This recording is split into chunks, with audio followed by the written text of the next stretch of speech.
You're listening to Win-Win, an entrepreneurial community with your host, Ben Wolf. And welcome to the Win-Win Podcast, the official podcast of Wolf's Edge Integrators, the fractional COO firm. And I want to get into our guest today who is going to talk with us about the topic of how making money and making meaning are not mutually exclusive. And with that, I want to get into introducing our guest today. He is Spencer Sheinin. He's a past guest from about 2 years ago. We had him and his integrator on here. He's the founder and CEO of Shift Financial Insights, a bookkeeping, accounting, financial insights company. Link to their website in the description. He's also the author of Entrepreneur Numbers, the surprisingly simple path to financial clarity. Link to that as well in the description. And with that, I want to welcome back to Spencer. Welcome back. Thank you so much, Ben. Nice to see you again. Thank you. Well, it was very good to see you as well. I think we probably both updated our cameras since we last spoke. So we've got greater resolution here. Yeah, it's also early morning, so I'm getting the studio lights in my face. Yeah. That sounds like fun. I've got some lights in my face also. I don't know if it's enough, but I got some lights also. So happy to have you on again today. Talked about what we're going to be talking about, making money, making meaning. Yeah. If you get quick though, to refresh the audience here, give us a quick 2-minute background on sort of where you came from. What's the context for you? Yeah. That before we get, as we get into this conversation today. Perfect. The short story is I'm a CPA. I used to go to work feeling sick when I was going to study about accounting and do accounting work. I hated it. Anybody who knows that I have an accounting practice now, who knew me back then, fall off their chair when I tell them. So that's all new. The firm's about 7 years old, but me getting back to accounting is new on a relative basis. My journey over the last 25 years has been more as an entrepreneur. So really soon after I finished my accounting designation, I went and I bought a business with my then business partner. We owned that for about 15 years. I became partners in his other business. He had a construction business. The one we bought was a manufacturing business. I also joined a family business, which was a cold storage business. So I ended up with kind of saying yes and having these 3 businesses and wondering how do I have 300 employees in my mid 30s? I don't really know how it all happened, but it did. And then I, post 2008, a combination of just the environment post 2008 with the economy and my really growing into what I wanted to do, I realized that I wasn't really connected with my core businesses. I wasn't loving what I was doing.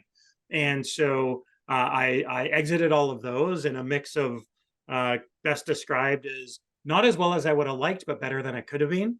So it was really a life change to really go and move into something where I had more passion. I took some time figuring that out. And real quick, I was at a finance talk with a room full of entrepreneurs, and he was talking over everybody's head. And the big joke is I corrected one of his formulas at one time. I'm pretty good at math. And everybody laughed because they're like, we have no idea what's going on. And he's correcting the guy.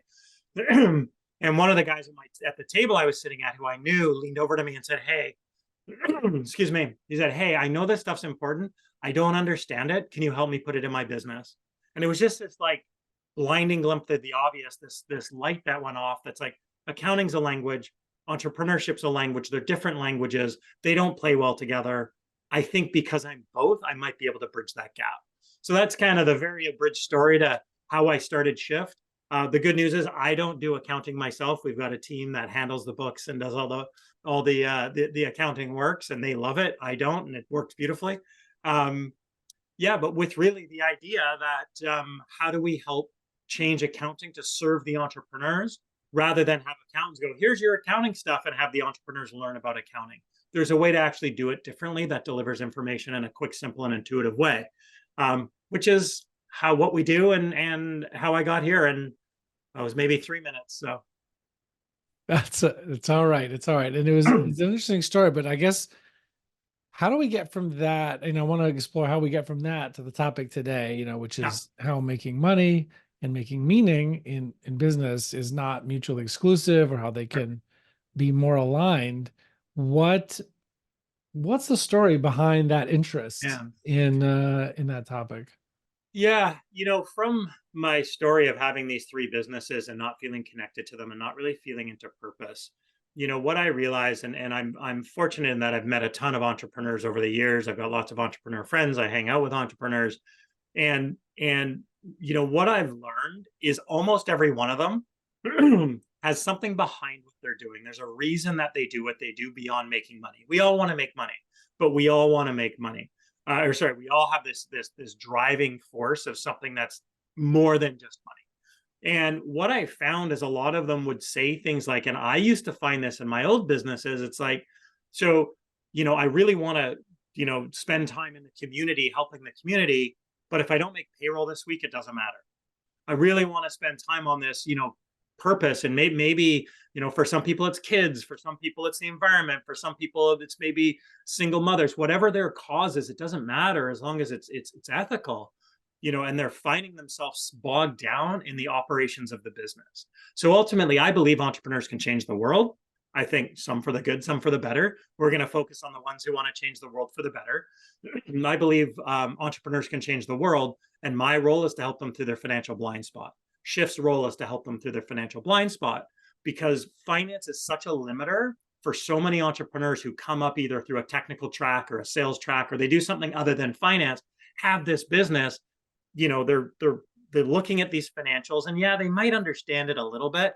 I use the example, if somebody handed me a set of house plans, I'd be like, well, here's the front door and here are the stairs, and that looks like a wall, but I can't read plans, not effectively. I don't really know what the finished product's going to look like. Every set of plans I've ever looked like looks like blue paper with lines all over it. That's basically what I understand. Same thing with finance. It's technical. It's a language. So all of these entrepreneurs who have this vision of going out and making positive change in the world get stuck and bogged down, and getting bogged down in things that if they had the right information delivered the right way in a simple, intuitive format, they'd actually be able to get over that hurdle, and finance wouldn't be what's in the way of them actually going down their purpose track. That makes sense. I hear you. So maybe to help make it a little more concrete, like what's an example or story of somebody who felt this dichotomy, this difference, this conflict between the way they find meaning and the way they made money. Like, what's a story of somebody like that?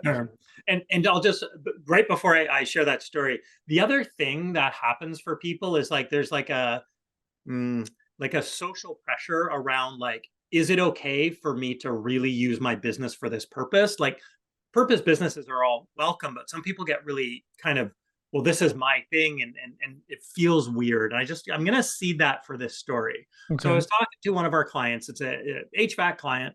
So they do heating, that kind of stuff. And we were chatting, and I do coaching with some of our clients. And I said, okay, so, what are your goals? What do you want to do? He goes, well, I want to have 5 services in 5 cities. So that'd be like plumbing, HVAC, electric, 5 different services in 5 different cities around where he lived. Then I said, why? And he goes, well, because I think it'll be more efficient for business. I said, okay, so what? He goes, well, then we can do this. Okay, so what? So what? And I just asked, so what? Like, I kept asking it. And he kind of, his expression changed. He said, I want to buy a bison farm. I want to buy a bison farm? You heard me. I want to buy a bison farm. And I said, and I see you smiling, and I like smiled to myself. I'm like, okay, tell me about that. He goes, well, for the last while, I've been really interested in, been reading a lot about farming and our commercial farming techniques. And I've also been reading about regenerative agriculture. And what I was thinking is, if I could buy a small farm, I could turn it into a bison farm. I could use regenerative agriculture techniques, which would actually be better for the earth, better for the food. And then it could be a model for the farms around us, because actually done right, it's not more expensive. And then, and he just got on a roll. He goes, and then I want to put in a leadership center where leadership teams can come and learn about regenerative business, not necessarily agriculture, but just business leaders in general can come here and learn about what does it mean to be regenerative in business. And then I want to put another building on there, which is going to be for at-risk youth. So if there's at-risk youth, have them come work on the land, get more connect. And he just started going about this whole vision he had, or basically around creating a leadership center to help other people understand not just regenerative agriculture, but regenerative concepts in business. And he lit up, like I've never seen this guy so lit up. And I was like, okay. So what's stopping you? And it was all of those things. Well, we've got to do this, and we've got these clients over here, and I've got this product. And he got caught up in the muck. And so, back to, you don't have to choose between meaning and money. It's, what is the meaning? What is the true purpose? And we got to talking, okay, well, and Ben, if you were to him, it's like, I'm asking him, I was like, well, what do you think your employees would say if you just went out and had a conversation with them? You don't have to do a big announcement or a party, but just an announcement. This is kind of why I do what I do.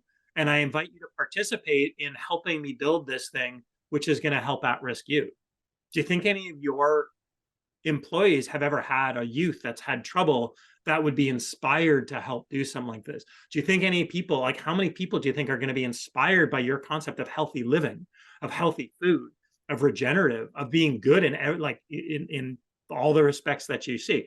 And yes, you could get in an argument about being vegetarian versus eating meat and all of that. Yes, everything. There's two sides to every story. But what do you think your employees will say? And he goes, well, I know the ones that would love this. I was like, okay, great. And he goes, some might not. It's like, okay, great. But if you are really clear on what that is, and then as you're building the business, your people, how are they going to feel leaning into helping build regenerative business in the world, rather than helping you build 5 services in 5 cities? And nobody cares. So he shifted his whole mindset around that. And then it also became around, how do we get rid of the noise? Because all of these things, like accounting or any of your business problems that you have, become noise getting in the way of achieving the goal, rather than things you've got to do to make more money. And it just changes the perspective. Mm-hmm. So you're advocating to share, even if the meaning is not through the substantive business itself, that the actual thing, product or service that you're delivering, that it's worthwhile to share the meaning, or what's motivating this with people, help get them involved, even if it's not related to the substance of the business. Yeah, and I mean, there's enough stats around now these days, and we've all seen them and heard them, that purpose businesses, or environmentally conscious businesses, or any bit, for, especially for younger people coming up, Gen X's, Gen Yers coming up, and these are the ones who's going to be leading business, that they tend to lean more into purpose than maybe what you and I did growing up, which is you get a good job and you make your money and you pay your mortgage and all these other things. So yeah, I mean, I believe it's first understanding what that purpose is. And for a lot of us, it's buried pretty deep and it's hard to get to. It took me a long time to understand my purpose. But once it's there, I think the more people you tell, and the people that resonate with the message are going to come in and want to support and want to help. Okay, 2 HVAC guys come to you for help. They both do HVAC space. One wants to help build leaders through regenerative practices and rebuild the land and help at-risk youth. The other wants to get a bigger house in the country. Who do you want to help? Right. Who would you buy from? If their business was the same, who would you buy from if you know those 2 stories? Right. It's no brainer. What's yours? To help entrepreneurs change the world by helping them through their financial blind spot. Right? That's the meaning. We're change makers. So we facilitate change in other people who are inspired to make change. That's my purpose. But, so you mentioned my first book, Thank You, Entrepreneur Numbers. That was really the business side of how do you get through kind of the hygiene of the accounting, and more importantly, the insights. How do you transfer your experience with your books? Okay, cool. With your accounting. Fine. But the second book, and this is a purpose book, it's also 2.5 years behind schedule, but it's called Entrepreneur Cases, Stories of Overcoming the Odds, Creating Success and Impact. So it's stories like the one I told you before, but of those that have actually gone through the transition, got over their, moment, like every entrepreneur, where you thought you were going to lose it all, but now you've created a level of success, but are having that impact in the world. And while I was doing that, I came across, there was like 3 types of purpose. So, and this is how I help get to mine. 3 types of approaching purpose in business. This is just my experience interviewing a whole bunch of entrepreneurs. Number 1 is the business itself is the purpose. There was a guy in Guatemala with a very Guatemalan name, Philip Wilson, and his dad's British, his mom's Guatemalan, and his business is called Eco Filtra, and they bring these standing containers to create clean water to rural Guatemala. So their business is the purpose. How do we bring clean water? How do we stop people having to have open pit fires in their kitchen, health, clean water, all of that stuff, and do it in a way that costs less for them. And so far, and this is interviews a couple of years old, but when I did, there was 1 million rural families in Guatemala that didn't have access to clean water. They've got their filters in 400,000 of those families. Wow. So the purpose of the business is to, and how has that changed those families' lives? Right. So that's when the purpose itself is the business. The actual thing the business does. What you're selling, and that's a really hard thing to do. The second one is we do X, but we're actually Y. And a company called Tentree, I don't know if you're familiar with the clothing brand. I should have been wearing something knowing we were talking about this today. But they plant 10 trees for every garment you buy. And when I interviewed one of the founders of that company, he said, we're a tree planting company that happens to be in apparel. Right. Mm-hmm. And I think there's a lot of opportunity for that type of thing. So we're an accounting firm that happens, no, sorry, pardon me. We're a change-making firm. We're a purpose firm. We help people find their purpose and step into their purpose. That happens to be accountants. Mm-hmm. Right. So there's a lot of those types of businesses where it's like, what do I do? I'll take a bigger one, and you can argue the merits of what I'm about to say, but it's a more known brand. Lululemon is a lifestyle company that happens to sell apparel and yoga pants, right? They started with yoga pants. So that's part 2. And 3 is we just do a really good job of what we do, make a bunch of money, and be really generous with it. A guy, Jonathan from Titus Talent, I interviewed him, and his goal is to make X amount of dollars and give away $30 million over a 10-year period, just to be generous. All of his staff have a budget to go donate money. They don't have to ask; they can just do it. Yeah, when I've made referrals to them, I mean, they ask me, Yeah. hey, we want to give some money here. Is there any cause that you want to, recommend giving money to? So coming back to the earlier example, so I interviewed Jonathan. He's a great guy. If you could choose 2 recruiting firms, they're both going to get you the right person, or refer to a recruiting firm. Do you want to do the one that, again, wants to buy a Lamborghini, or is going to donate to a cause that you or somebody in their company care about? It's a no-brainer. You're obviously going to go to the one that you're emotionally connected to. Buying's an emotional decision. We all think it's rational. It's not. It's an emotional decision. We all buy things we don't need because we're emotionally connected to it. We all spend more money on things than we need to because we're emotionally connected to it. Right. So, yeah. So those are the way I look at purpose. Those are kind of like the 3 ways to leverage business to actually find your purpose if you're struggling. Because for a long time, I was like, I really want to do something, but I don't know what it is. And I went through the struggle of trying to figure out. And it wasn't until I realized that I actually want to help other people figure and manifest their purpose, because then I can multiply my impact in the world. Right. Yeah. Well, that's great. I love that. I love that breakdown of the 3 types, because intuitively it makes a lot of sense. I've noticed it, I've seen it, but I never articulated it that way because it's not my focus. Yeah. Which is that, the purpose is like the actual thing the business does, where, the business ostensibly does one thing, but really its purpose is something a little different, or it's, it's a means to an end. And, the third thing was that, do a really good job, make a lot of money, and then use those resources to do good things, which is like that HVAC example you gave before. Exactly. And actually, his more fell into the second category because he was going to be a leadership development company that happens to sell HVAC units. Yeah. Right.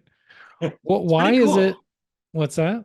It's pretty cool. Like, it's fun when you get into it. And the thing I notice, and remember, we help people with accounting. Okay. When we're talking about accounting, the tone tends to be like this, and we talk about accounting. And we're like, okay, well, how's your bank reconciliation looking this month, right? Like, it's everybody. Your eyes have already gone glazy on me, and I only started 3 seconds ago. But then you start talking about this, and ideas start flowing.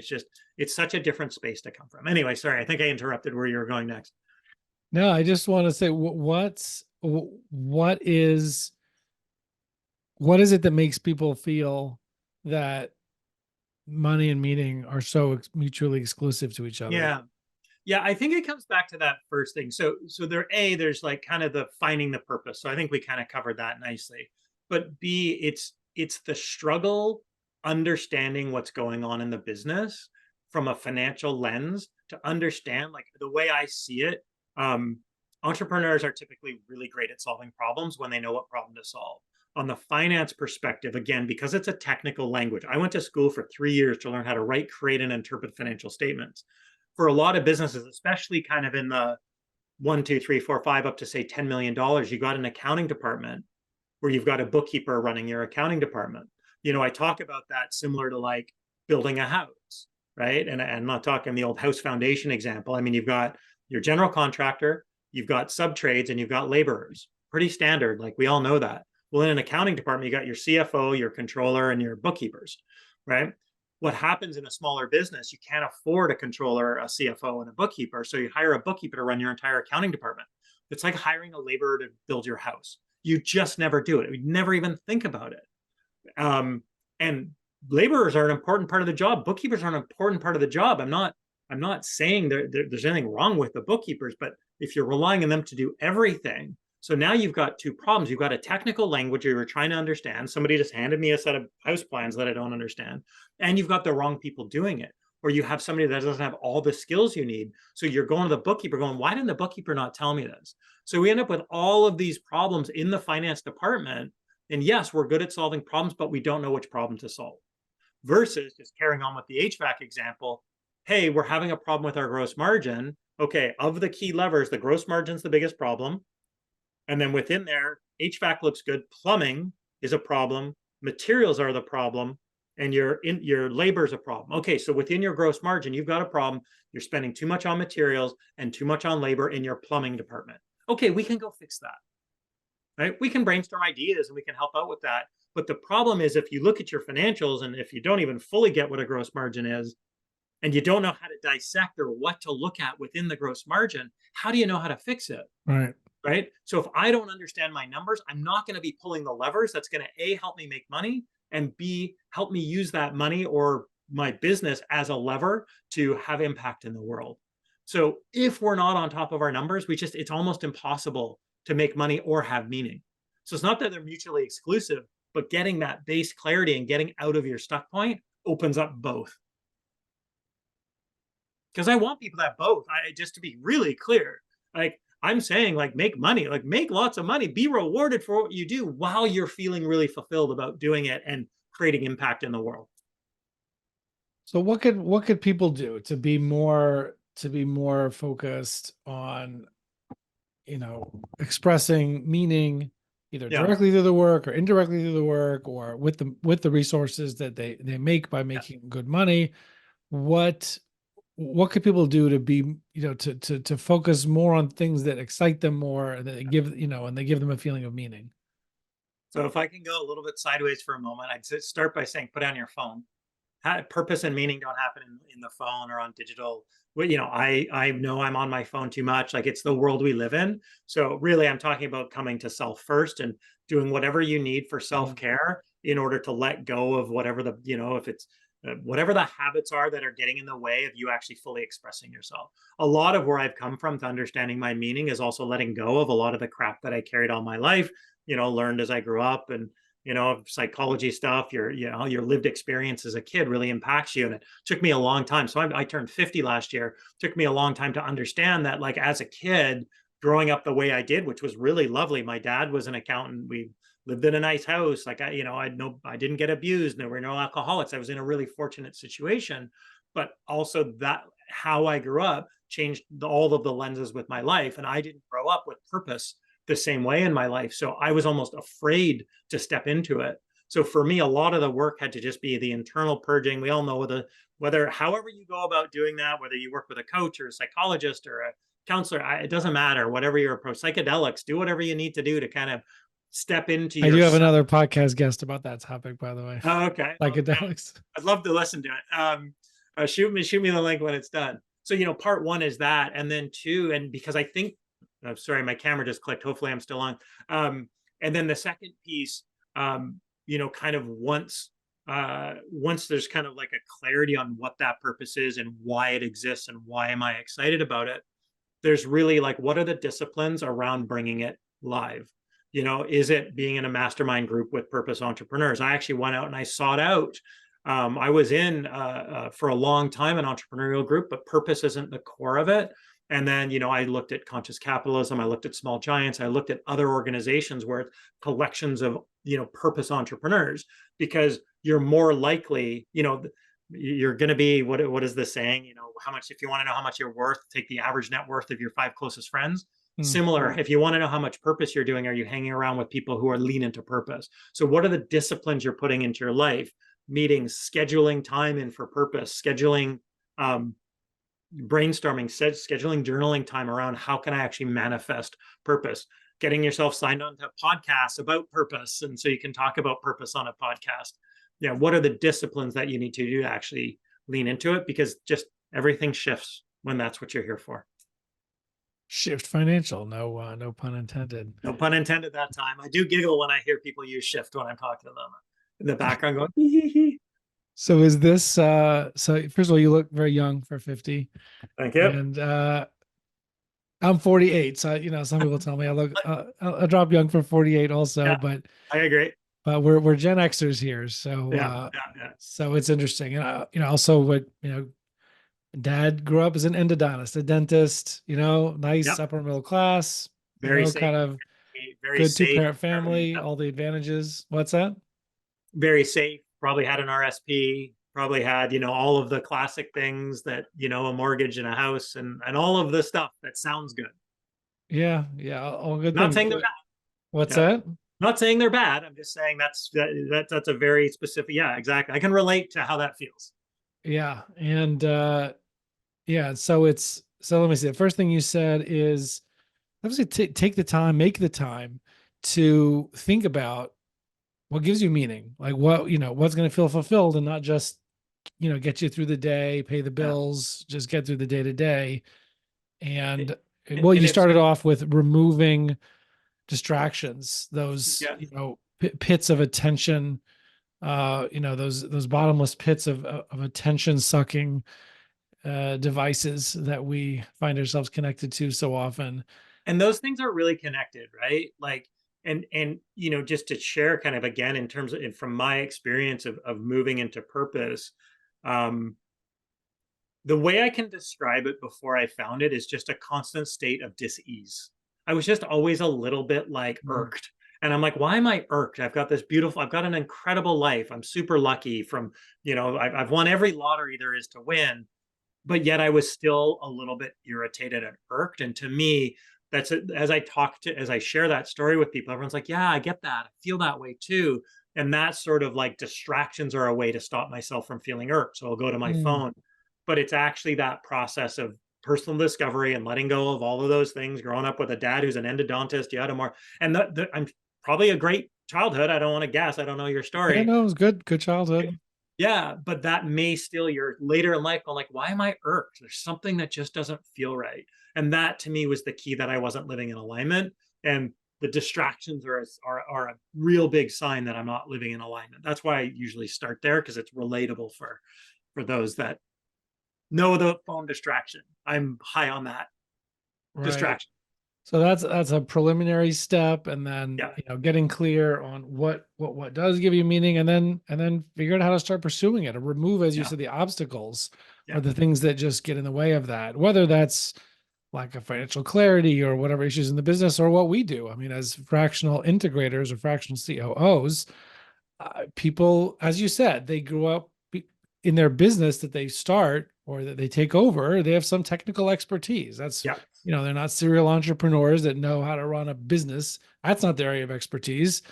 HVAC or computer programming or being an attorney or whatever. That's their, or construction or manufacturing. Like, that's the thing that they know really well. And, but there's all these other aspects of running a business or growing a business, especially gets beyond a certain point, as you said, beyond 2, 4, 6, 8, 10 million, or 10, 20, 50 people. It just is too complicated there's too many things going on that you don't have a background in.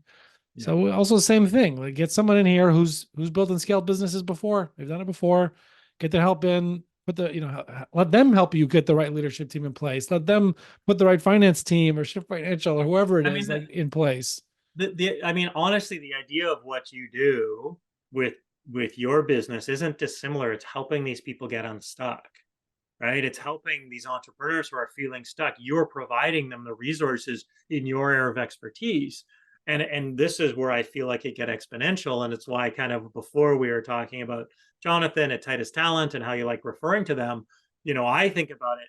How does my team feel if there's a controller working for somebody who's an HVAC company versus somebody who's trying to build regenerative leadership in business, right? Right. As Right. Hiring could make a big difference in how there. about your team? How about the team that you place with your clients? It's the same thing. How excited are they when they're working for a purpose entrepreneur? And so like the concept, you don't have to choose between meaning and money applies in finance, I think, really strongly because of the limitations for those that don't understand. It's no different in what you do Right. in the operations side of the business and making sure the structure's in place, making sure the right people are in the right seats, all of the stuff we've all learned and been taught over and over, but hard to execute on. Right. So, That's I mean, very true. you're in the same business I am, essentially, just Yeah. a It's different very, expertise.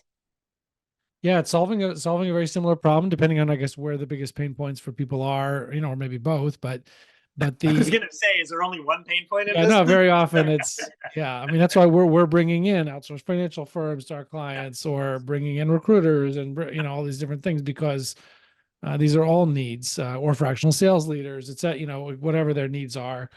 The one of the things that is very motivating to my team is we talk about our maybe 3-year picture, or whatever, our sort of current BHAG, probably not, probably less than 5 years away, hopefully, is getting to 140 clients, and 140 clients, 50 team members in terms of size, and figuring is about 40 people per client.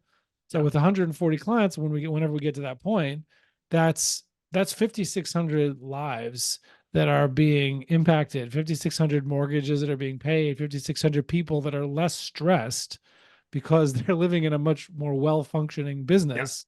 Yeah. And maybe people who don't fit or who are toxic are removed, and everybody's just happier and less stressed, more satisfied, support their families, have the business succeed, not fail, also because you have people doing the right things and not driving themselves into the ground, which can also come from a lack of financial insight about themselves. Because we've had clients that that would be ended prematurely, even with us, because they just ran out of money. And we came into situations where they had no financial clarity, put in CFOs, and sometimes it's just so much financial lack of health Pressure. that it can be hard to catch up. So I love that. Thank you for sharing that. Thank you for sharing your 3 to 5 year vision there. And I have an invitation for you to take or leave as you see fit. So I've sort of done a similar thing around how many people are we going to influence. And if I can invite you to think about one more layer, because there's ripples. You're talking about the people and the individuals in your team and in your clients' teams, but really the ripples go way beyond that. Because if you can, and first of all, I think there's a lot of crappy leaders out there and a lot of crappy business owners out there who, not either because of they don't know how or they choose not to because they're focused on money rather than meaning or whatever it is. But because there's so many crappy businesses out there, if you're helping one of your clients who has 50 people, whatever, have a really great work environment, those 50 people also have friends that are going out, whatever they do on the weekend, if they're playing a game, if they're going to the bar, whatever their thing is, and everybody's complaining about work. And there's one of the people who work at one of your clients' firms going, I actually really like my job. I like where I work. They treat me really well. I'm actually inspired by what I do. It's really well organized. It's really well run. I love the COO. He's great. She's great. Right. So that's going to have a ripple effect to not only those employees, but those friends, those employees' families, the suppliers to those companies who are like, it's a pleasure doing business with that company, to their customers who go, it's a pleasure doing business with this and I'm going to go to this customer or this supplier rather than this supplier over here, because they're kind of whatever. Right. So the ripple effect for me, in my opinion, for you goes way beyond 5,600 people. So the invitation is just to think about what is the ripple effect we can have, and how do we show up doing our thing in a way that's going to bring more meaning and purpose to not 5,600, but each of those people are going to touch 100 people. Now you're talking about 500,000 people you're impacting. And that's actually not an exaggeration. It really is. Right. It's true. It's going to happen. go in your own life and think about experiences you've had when, you know, your friends are out and everybody's complaining about something. You're like, I don't know, things are pretty good over here. And people will lean in like, what are you talking? It's how I talk about purpose. People are like, tell me more about this purpose thing. And, you know, hopefully, and I'm not saying I'm out there changing the world, snapping my fingers, but it's just these little ripple effects, just a little ripple effect, making the world just a little bit better by what we both do. All right. Awesome. I appreciate it. I appreciate you raising the topic of meaning and being more explicit about it, being more explicit about purpose, and for myself, for my business, for the people listening to or watching this. And I appreciate it. I'm glad we got to talk about this. Yeah, that's awesome. Thank you so much. Yeah, thank you. And everybody else, again, it's Spencer Sheinin. You can find out more about him at shiftfinancial.com, I believe. I think it's .co. Somebody shiftfinancial.co. Sorry. Yeah. It was covered on my screen a little bit right there. But you're all good. Yeah. Anyway, but that's going to be in the description as well. And you can learn more about you there. Anybody wants to know more about what we do, wolfsedgeintegrators.com. For us, wolfsedgeintegrators.com. But thank you for coming on, Spencer. Thanks so much. Really appreciate it. Always enjoy our chats. Thank you. And everybody else, we'll see you on the other side. You're listening to Win Win, an entrepreneurial community with your host, Ben Wolf.